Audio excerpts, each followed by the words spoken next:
Oh, baby. Oh, there he is. He's doing the Shohei Ohtani celebration, running into home. Dodgers sweep the Braves, come back down 5-0. It's just the Dodgers are never going to lose again, Brandon, and it's just Shohei Ohtani's world, and we're all living in it. And we're back. It's Deferred Collusion. It's me, Jesse, joined as always by the father of Zenaida, the Prince of the South Bay. What am I calling you? I don't even know why I'm calling you that. You're the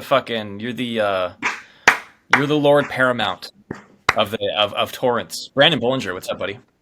Jesse Rowe, my God, I was hanging on by a thread there. Wasn't sure if I was being insulted or welcomed. It is always a pleasure to be here with the relentless one himself, the crespy kid, the king of content. I'm insulted, yeah. Northridge or Woodland Hills Zone, I always forget. Jizzy Rowe?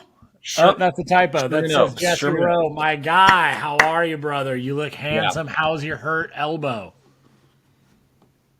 Doing great. It's actually like I'm back, baby. Like I'm healthy, 100%. My elbow is back. Don't need surgery.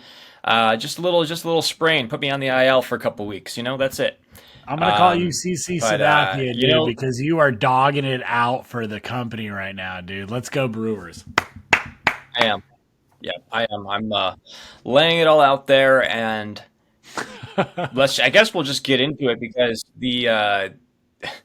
it's been kind of a perfect start to this. I have something in my hair here. It's been a perfect start for the season so far. It looked like the Dodgers were finally going to take their first loss yesterday, and it didn't happen. They went down 5-0 early. Blake Snell got roughed up a little bit, kind of had a bad start, and it couldn't be as bad as those people that were waiting 8 hours early to get the Shohei Ohtani bobblehead. There were people that were waiting from like the crack of dawn, and then around like 2 p.m. or something, the Dodgers ended up putting out a tweet basically saying, "Don't worry, guys, like you're all gonna get one. Like everybody in the building is going to get a Shohei Ohtani bobblehead." And I appreciate that they did that, but like, why don't they do that for every bobblehead night? Why only for Shohei? It's because they knew that everybody was going to show up for Shohei, and they knew that it was the resale market. Like, why did they do this? Jesse, I saw a post the other day, and it was about the most followed MLB players on social. And it's like so-and-so at like 1.1, so-and-so at like 1.8, so-and-so at 2, so-and-so at 2.2. And then it's here is Shohei at like 9.1 million. Jesse, he represents the island nation of Japan. He is the best in the world. He is the primetime attraction. He is Showtime, Shohei Ohtani. And if you need any fucking validation to these claims that I'm staking right here, look no further than my man's bobblehead night. Walks it off to left center, technically an Oppo Daco. It was just like, it was storybook. And it looked like he flicked it out of there. It looked so effortless. This guy is so big and strong. And then what was super fun, we got a new little home run celebration based on Shohei's commercial in Japan. I'm not quite sure what it is. Maybe it's a face moisturizer. The guy has flawless skin. I can look to take a couple years off myself. But no, it was obviously I love the new celebration, but it was one of those moments where it kind of felt like it's gonna happen, right? It's gonna happen because it's his bobblehead night. He's coming up, and credit to Joe Davis too on the call.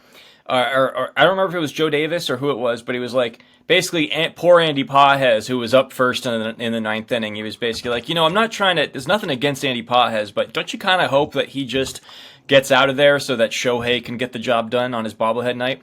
And then what happens? Pages strikes out, and then the first pitch, Shohei hits a homer.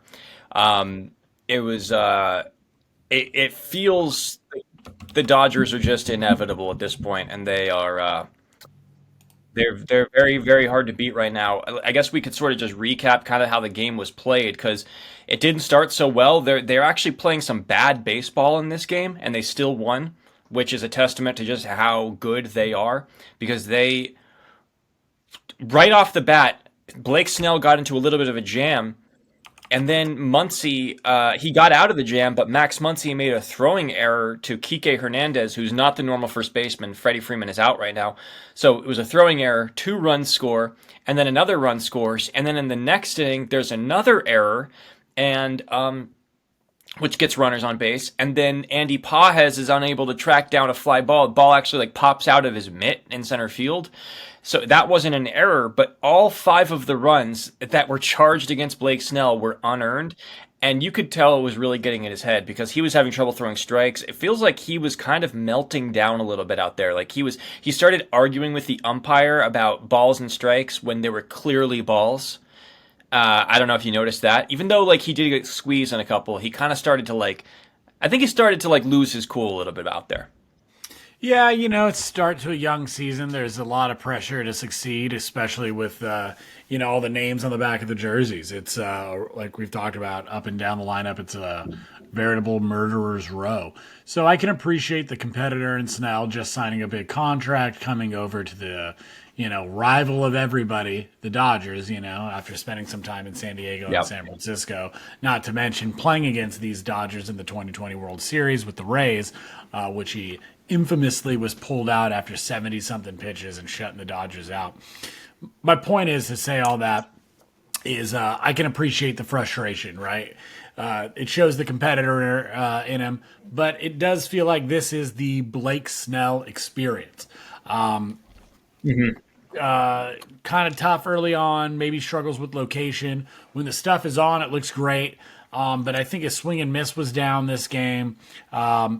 But Jess, it's one of those things and I guess I'll ask you this, as excited as I am about 8-0, the best start to any season by a repeating champion, one of the best starts I think the Dodgers have ever had, I think, except maybe the 1940 and the 1952 Dodgers. Yeah, since the 50s or something, yeah.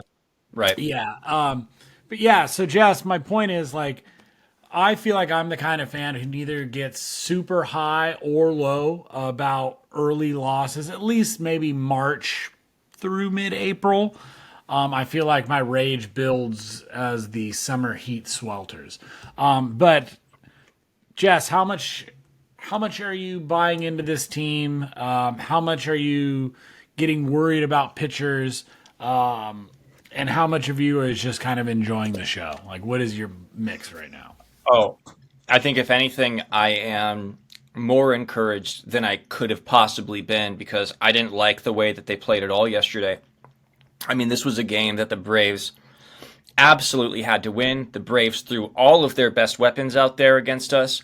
They put their closer out there for what's his name? The Braves closer. God, I'm blanking on his name right now. They put him out there to try to get 5 outs. He was well rested, Rodriguez, right? and yeah, and so they had bad base running too. Like Michael Conforto there was a terrible send on an Edman single. He went from first to third with nobody out, I believe. And he was out by a mile. Pages got nabbed at third base, just Raisel Iglesias. Sorry to jump in. Sorry, Raisel Iglesias. Thank you. Pages was cheating down the line, and it's just terrible base running by Pages. I mean, he was lucky. By the way, I don't know if you noticed this. He was lucky that he was even safe at third. He had such a bad slide going into third base. It's just bad fundamental baseball in this game. You know what that is? That's a younger guy who's scared to lose his spot in center because he's not hitting right now at all. Yeah. Seeing a ton of pitches but not getting anything for it and trying to do too much. You know what I mean? Just trying to do too much. And I think that kind of goes back to what I was saying with Snell, right? So, I think these guys have a lot of pressure. There is a next man up mentality. There was a lot of praise for Muncy after he got that 2-run double in Game 3. I want to talk about that because that was a huge moment for him because he was 2 for his last 40, dating back to the playoffs. I mean, I don't remember, but he was something 1 for 20 or something, or 0 for 20, something crazy like that in the going back from the World Series into the playoffs. And then he started off this season awful. He needed that hit so bad, especially with the 2 errors in this game, which basically almost cost the Dodgers the game last night. To get that 2-out hit to tie the game, I think it was massive for him as much as it was, just important for the Dodgers to win that game at all. And that's what I think is really cool about the makeup of this Dodgers team, right? Like, obviously, it starts with the three MVPs at the top, but you got this, goddamn Power Rangers of fucking pitchers. You think they're bad enough on their own, but they come together and form the Megazord, and it's just this Dodgers rotation now that's like, man, you mean to tell me the Dodgers played against the reigning AL Cy Young winner and the reigning NL Cy Young winner in back-to-back series, and even spot him a 5 spot. The NL Cy Young winner being Chris Sale, obviously, and the Dodgers come out with dubs in both of them. I mean, that's pretty surprising. I think even with this high as expectations as we have for this Dodger team, I think if you go, oh, I get a split out of one of those, like, you take it. But yeah, we've mentioned that this fight is big, and this is a big dog, right? So to see early on this lack of any type of championship hangover is kind of scary for the rest of the league. But It is this because is easy they to don't. say in week 2, right? But No, but you're right, and I sorry, I'm gonna let you talk, but I think that's like your best point so far is that they are they didn't give up in a game that they played bad. That they could have easily just conceded. They were 7-0. They could have easily just conceded this game. They didn't want to. They played hard. They went for it. And, it just shows that they they have so many different ways to fucking beat you on any given night that it should be very encouraging if you're a Dodger fan to look at where they are right now. It's a little frustrating that the Dodgers are 8-0 and they're only a half game up in the division. But I imagine it's much more frustrating for the Padres, who are 7-0, and they're like, wait a second, we're in second place? Like, what the fuck are we supposed to do? We're undefeated and we're still trailing these guys. I heard somebody make a funny little joke. It was like, Dodgers, dude, 8-0, but fucking leave it to little brother just to stick around at 7-0. Hey, don't forget about me, fucker. Honestly, I've been saying it the entirety of the time we're on this podcast. I love what they're doing in San Diego. I think it's great for baseball. And for all the shit we talked about, the lack of movement this offseason, it seems like getting Nick Pivetta was all they needed, baby. But, hey, sometimes it's addition by subtraction, Jesse Rowe. Yeah, I know. Atlanta Braves, who are just in the midst of a dog shit 0-7 start. No team that's ever gone 0-7 has made the playoffs, which I guess works out just fine because Jurickson Profar, I'm just kidding, Jurickson Profar, the PED user, is suspended for 80 games and can't even play in the playoffs now if these Braves play to the expectations that we had all offseason.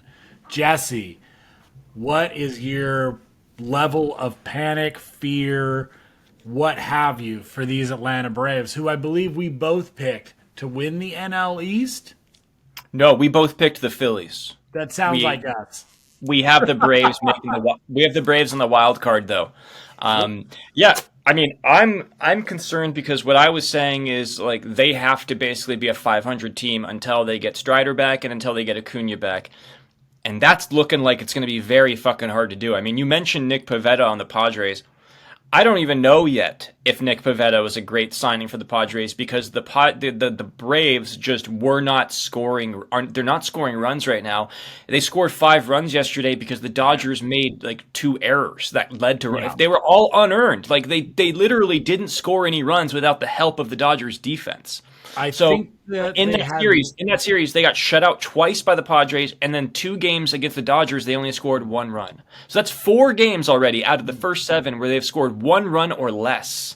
So it's like I don't even know how to judge the Nick Pivetta signing yet. Like it's bad in Atlanta right now, and I think they're going to right the ship, but I'm not convinced that it's going to be enough to overcome the Mets. I don't know if Strider and Acuna is enough to like say, oh, this team is good, because they also lost Reynaldo Lopez. He's getting shoulder surgery. Yeah.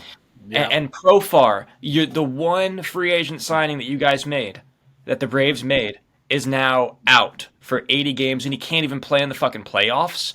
Like, that is just devastating for them. I don't know how they're going to overcome it. I know everybody's like saying, "Oh, they're a World Series team. They're going to figure it out." Like, I don't think it's that simple. I genuinely don't think it's that simple. Literally, nobody has ever started 0-7 and made the playoffs. It's crazy. So, And I swear to God, I feel like if there's any team that can do it, I still remember the 21 Braves coming back from, a dog shit first half, going just white hot and then just sizzling their way through the playoffs. I remember it was like, oh, the Dodgers are going to go back to back in 21 and then just, met that buzzsaw.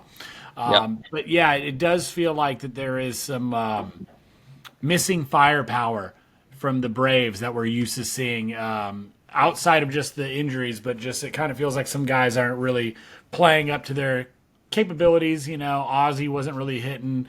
Olsen, Riley, really only old Ozuna from the Braves was hitting. yeah. But Well, I mean, Glasnow cut through them like butter. I mean, let's he talk looked. about Glasnow for a minute. He was Go off, dude. 5 innings, 8 Ks. I mean, he looks like he's picking up right where he left off. That he's like, if this guy stays healthy, like I've always said, if he just pitches a full healthy season, he will win the Cy Young that season. That's all that needs to happen. He just needs to pitch a full season, and he wins the Cy Young. He looks awesome, and his all of his metrics were really good. He's hitting 96, 97. Just even Dustin May just looks fucking amazing, and he's only throwing 94, 95. But him and Glasnow are similar because they have such long extension. They're both so tall, and they have such long downward path to the plate that it looks like it's coming at you like 105. There's something beautiful about it, dude. Like, I'm not going to call it Swan Lake, but there is an art Wow. to pitching, and with flowing hair, all that downward motion. It's very fluid. It gives me like tidal waves vibes. I think we all get very beachy, surfer bro vibes from Glasnow, but an absolute gorgeous specimen. But Jess, I got a little breaking news here. The Dodgers are placing Freddie Freeman with a right ankle sprain on the 10-day DL, retro to March 31st. Wow. Yeah. Does this do anything to make you a little more worried for this upcoming series with the Phillies, or Well, are you more worried about Freddie?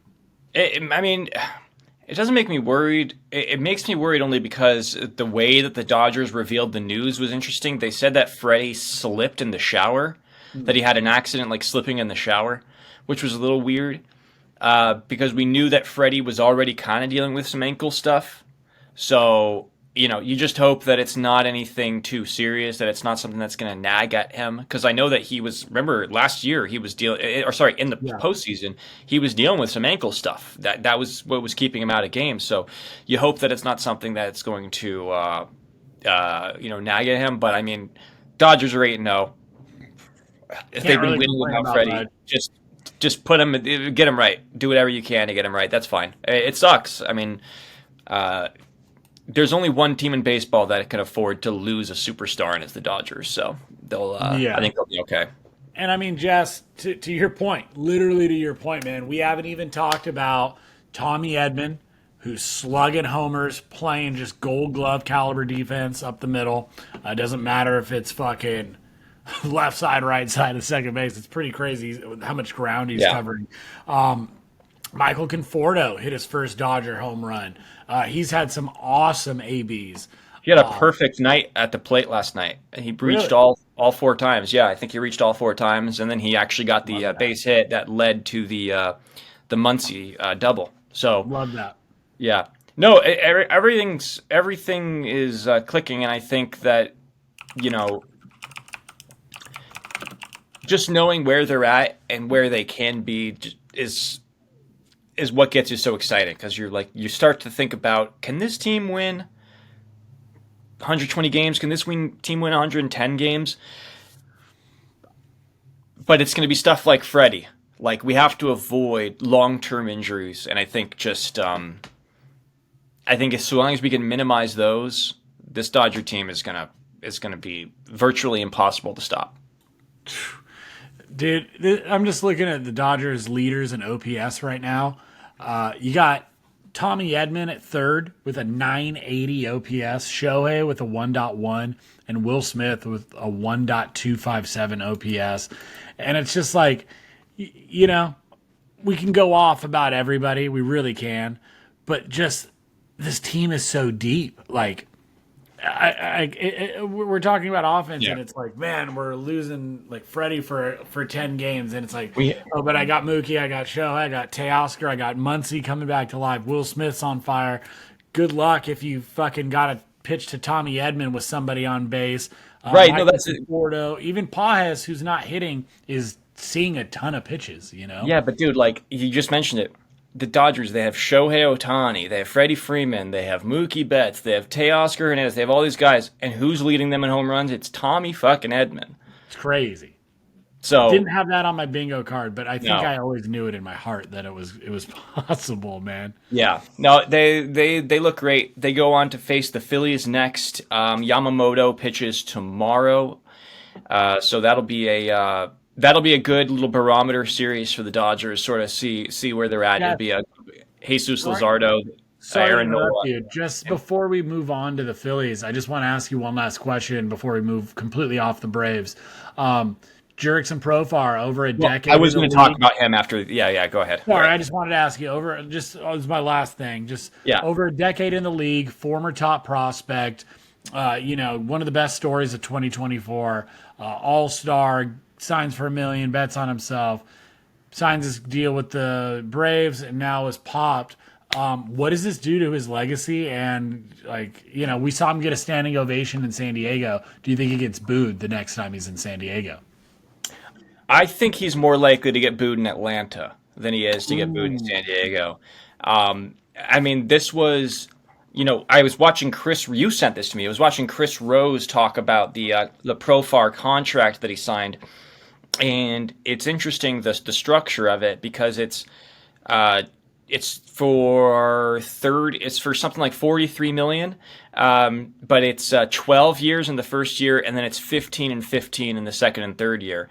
And then he has to forfeit half of his salary this year because of the 80-game suspension. So he's losing $6 million. So that contract is now a $37 million contract, right? And Chris Rose was putting out the theory that maybe he knew there was a chance he was going to get popped, and so he had his agent negotiate that they shaved a little bit off the AAV in the first year, knowing that he would have to take a 50% pay cut when he got the suspension. The only caveat to that is that supposedly he passed like 13 drug tests last year or something, that he did pass all of his urine tests and blood sample tests.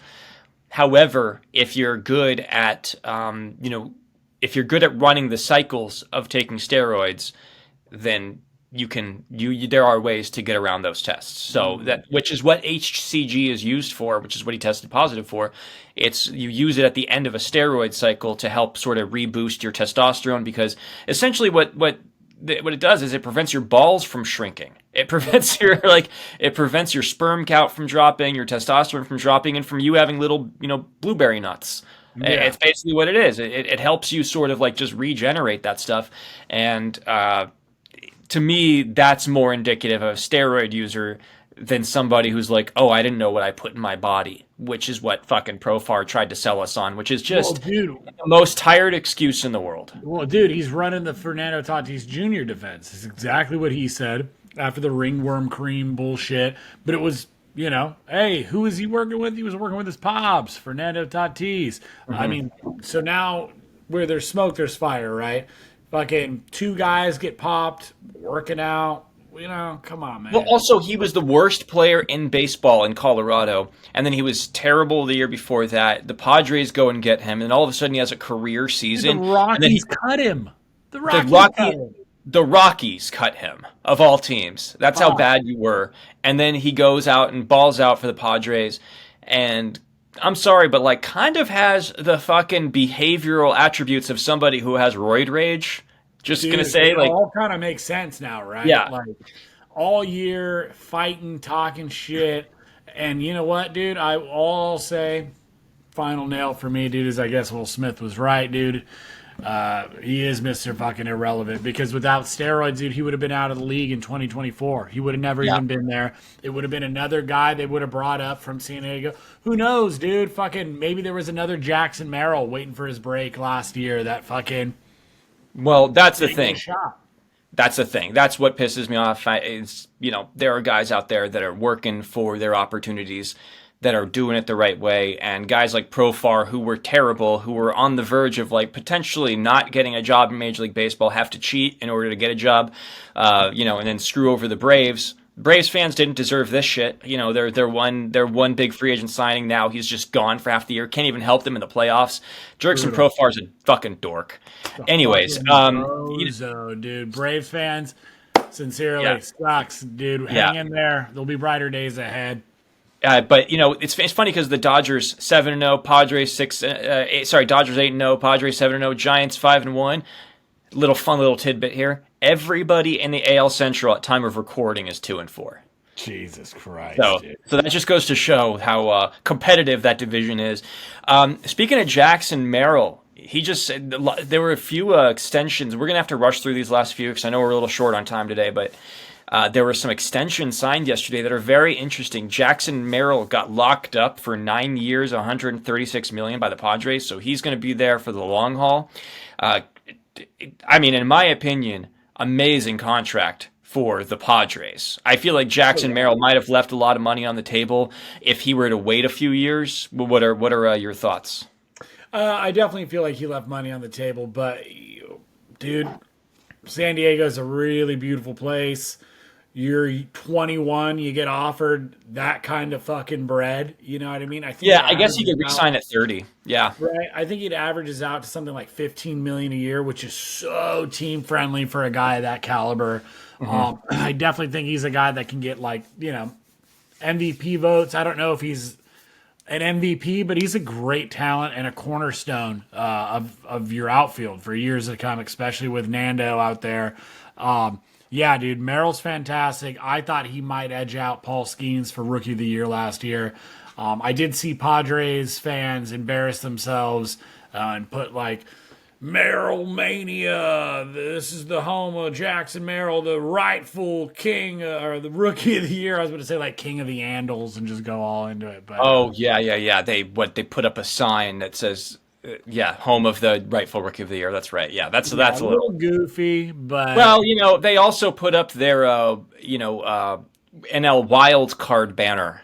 By the way, dude, I got secondhand cringe just for them. And look, I'm not knocking any trip to the postseason in any capacity. Should be respected, but what are we doing?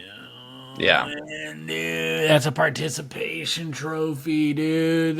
What are we doing, dude? It is. It's a literal participation trophy. What are we doing? What are we doing? He also had some comments about. If you want to not be called little brother, you can't do little brother shit like that. And I'm not even somebody who buys into that because I don't think it's. I don't know. But it was like the Clippers. The Clippers social media person put out a tweet. The LA Clippers, who is, little brother to the LA Lakers, put out a tweet wishing the San Diego Padres good luck this season.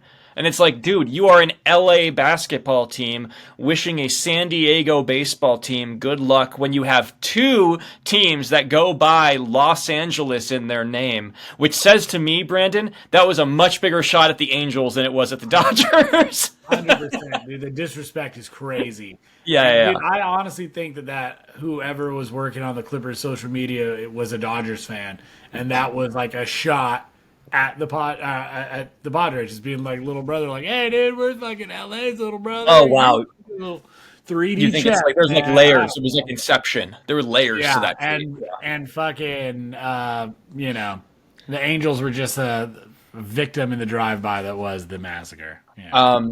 Jackson Merrill also had some interesting comments about Juan Soto. He had some comments about contracts in baseball. His quote when talking about signing his contract extension, he had a quote where he said, "I know there are contracts out there that are beyond absurd, but having a relationship with a real human being and a real team like I have here, you can't beat that. You can't just sign for $700 million and want everything to be perfect." Now, people were saying this was a shot at Soto.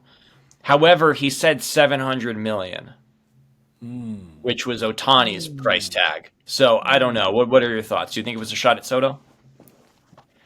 I guess. I don't recall if Merrill and Soto played together. No, Merrill came in the year after Soto was traded.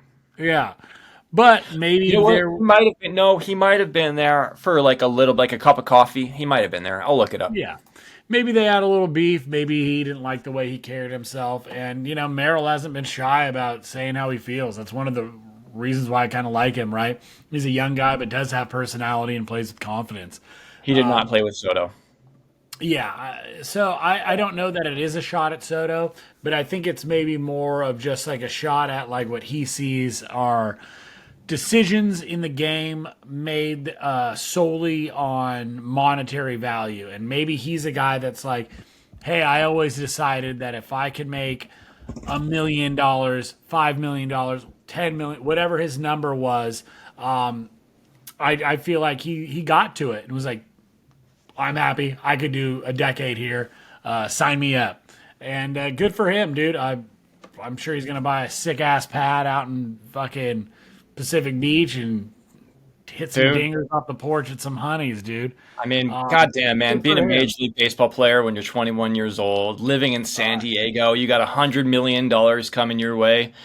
I mean, that's a pretty, I can understand being like, I kind of just want to get my money and not worry about this too much. And plus, he's going to be 30 by the time, or 31 by the time he can sign a new contract.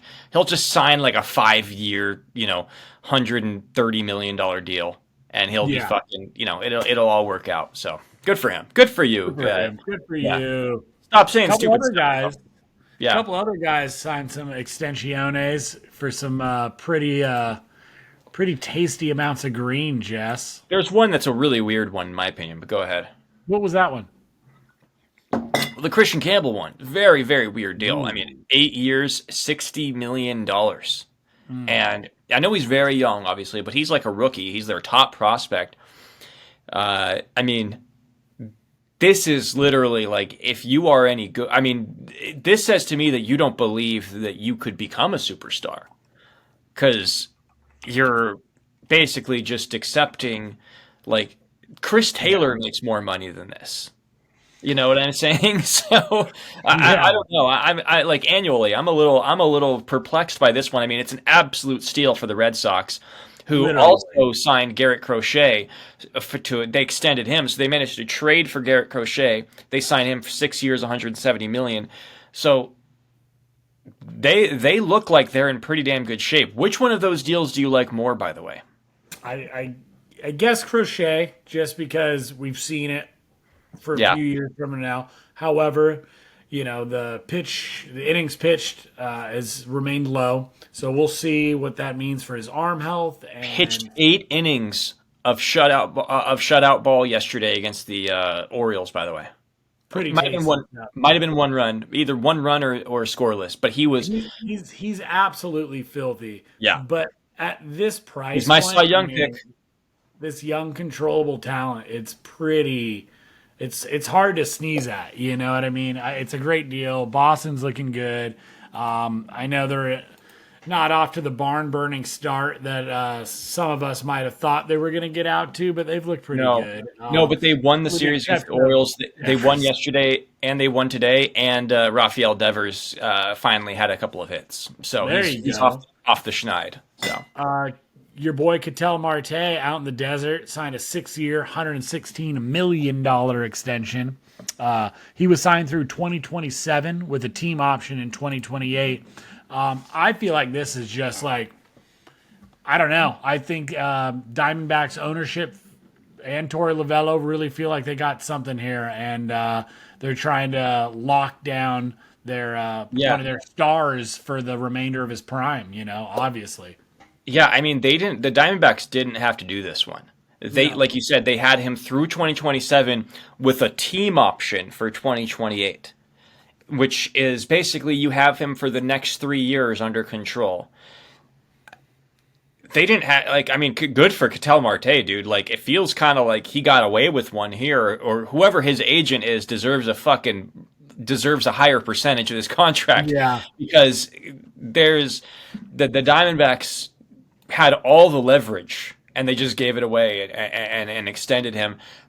Basically, it seems to me like Ketel Marte just didn't want to go into free agency at like 34, 35 years old, Yeah. but that's not something that the Diamondbacks had to help him out with. I don't know. Just maybe that says to me that they just really like him and that they want him there as a Diamondback for life. They want him to be a like a staple, a lifer with the D-backs, and I think that's awesome. Because they have a really good, fun team, and they.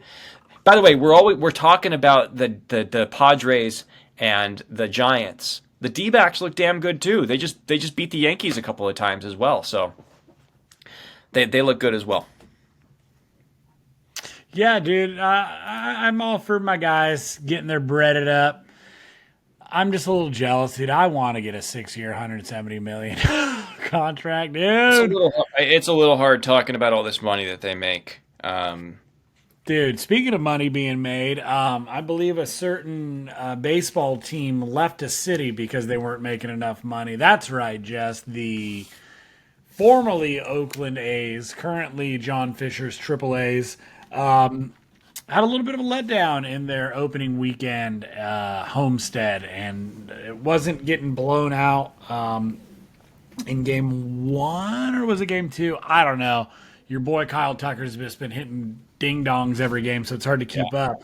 But the Athletics attendance dropped below 10,000 during their first homestead, Jess. So the capacity of Sutter Home Park, or is that what Sutter Health Park? Sorry, out in West Sacramento is around 14,000. This is, I believe, game one they were sold out, but game two drew 10,095 fans, and game three only drew 9,300. For the weekend, that's an average of 11,386. Not great. Almost feels like, and feel free to check me on this, but like if you move a team that's professional to a minor league field, it doesn't translate so well. And maybe people aren't that excited about this product. And maybe, just maybe, the owner has spurned an entire fan base, so the only people coming to the games are fans of rival teams. Yeah, I mean, it's not. We've talked a lot about this team. It's not good, and the optics of it. I mean, I was watching some highlights of a game, and a home run was hit to center field, and there is this shed out there beyond the wall in center field, and it looks like a storage shed of some kind. And apparently, they tried to mask it with like some tarp and some like signage. And apparently, it's like where some of the media is working out of. Yeah, their media pen or whatever. So I don't know if they're going to be air conditioning that or how they're getting any like circulation in there. But that just seems so not show. It seems so low budget, I guess is the way I would put it. Just not good optics, and the fact that they started out 2-2 when we did our last episode, and they lost 3 in a row, and so now your AL West champion pick is now 2-5. Is not good. It's not a good look, Brando. Sorry, bud.